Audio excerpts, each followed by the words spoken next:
Hi folks, and welcome back to the Woodland Orchard, and today we're going to be looking at coppicing and pollarding. So today I'm stood in the coppice area of the Woodland Orchard. We're going to be taking out some hazel rods and doing some partial coppicing on many of these hazel stools, and then we're going to go and look at some willow, do some coppicing and pollarding on those. So let's take a look at the hazel stools and explain exactly what's going on. So this is quite a mature hazel. If we look at the base of the hazel, it's called the stool, we'll see that there's some mature growth, these larger stems, and we've also got some new hazel rods that have come up from previous coppicing. So if you're unfamiliar with coppicing, what it basically means is we're going to be cutting these stems out, cut the tree back to the ground. Now you can actually cut the whole thing back to the ground. On this occasion I'm going to try and keep some of this new growth to give it a head start on taking a crop in the next cycle. And when I say cycle, we typically coppice these around about every 5 years, and it gives us a renewable resource of wood, which has various uses around the site, and yeah, you just keep basically cutting them back and they keep growing back.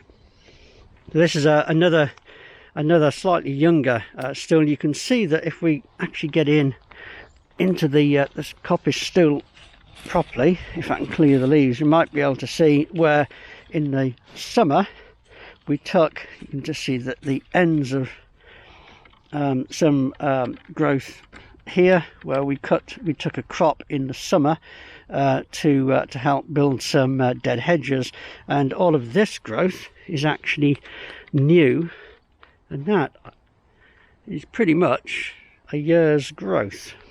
So these stems here, these thin stems obviously will represent the crop that we'll take in another 4 or 5 years. So this is going to be a partial coppice. I'm going to take out the thicker stems and leave these to grow on.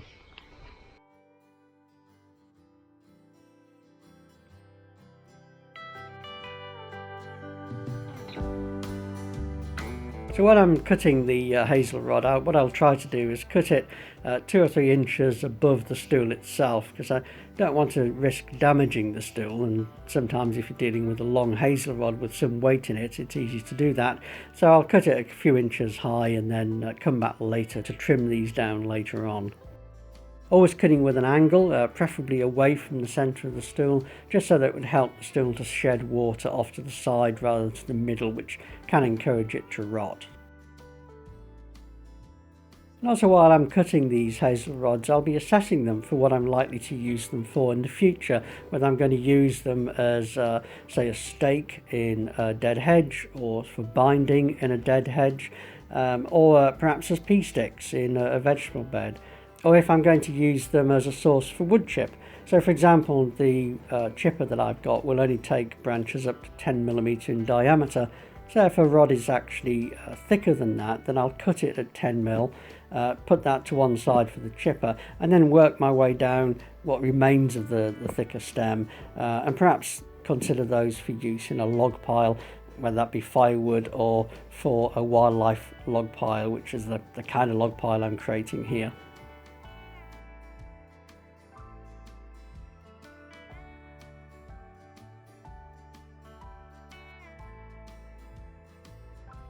It can be really tricky cutting out the larger rods whilst at the same time trying to save the new growth. It would be really easy just to nick those little stems by accident.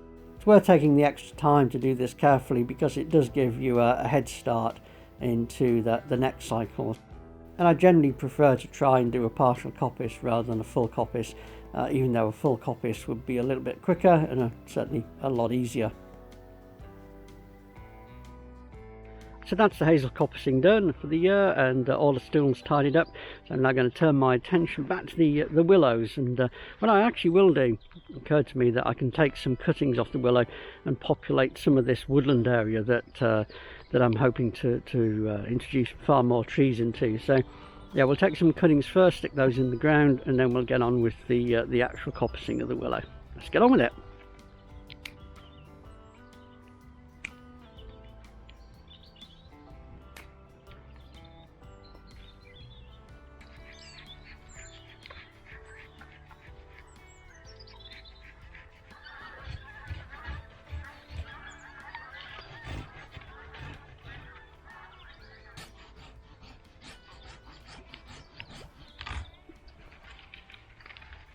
Oh, that's a decent crop of willow rods from what was actually quite a young and not yet that established tree. In addition to that, we've got lots of cuttings, and they'll get planted up either a mix of direct in the ground and some in pots, I think, and bring them on a bit and see if we can populate this section of the woodland orchard, which has a mix of, it has all kinds of things in here. There's an oak, there's ornamental cherry, there's hazel inevitably, and various things, crabapple, yeah, a load of stuff here. And we'll try and fill it out with stuff that we've brought on from seedlings that we grow from the site itself, so our own seed, own cuttings, and we'll replicate what we've already got. Right, on to doing some pollarding. This is a bigger tree, a bit more of a challenge.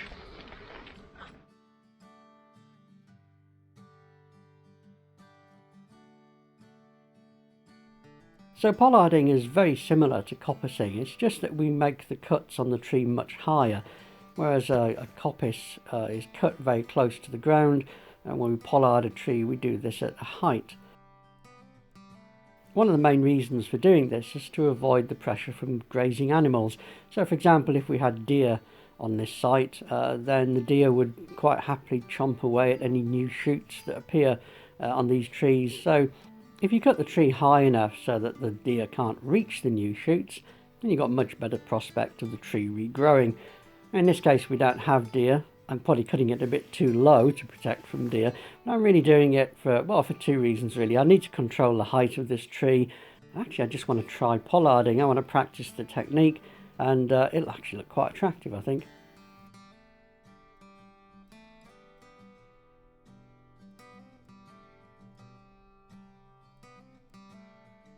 Pollarding and coppicing can look quite brutal, and it can look as though you're destroying the trees.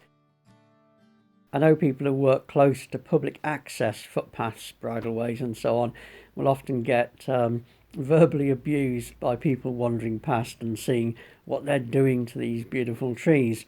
And yeah, it can look really dramatic when a gorgeous tree like this gets cut down to a stump. In the coppice, looking back at what this looked like in the summer when the trees were in full leaf and comparing it to now, can look as though it's absolute destruction. Yet the reality is that these trees will grow back healthier and more productive than ever, and in fact there's good evidence that they live a longer life as a result of this treatment. And of course the output of this process is very useful material, including cuttings that will create the next generation of willow for the site, materials that will go into building dead hedges, and some vital support for wildlife. And we'll follow progress of these trees in future videos showing their regrowth, as well as filming the creation of the new dead hedges that we're going to be creating on the site. So I hope you found that useful and enjoyable, and hopefully we'll see you again in the next one.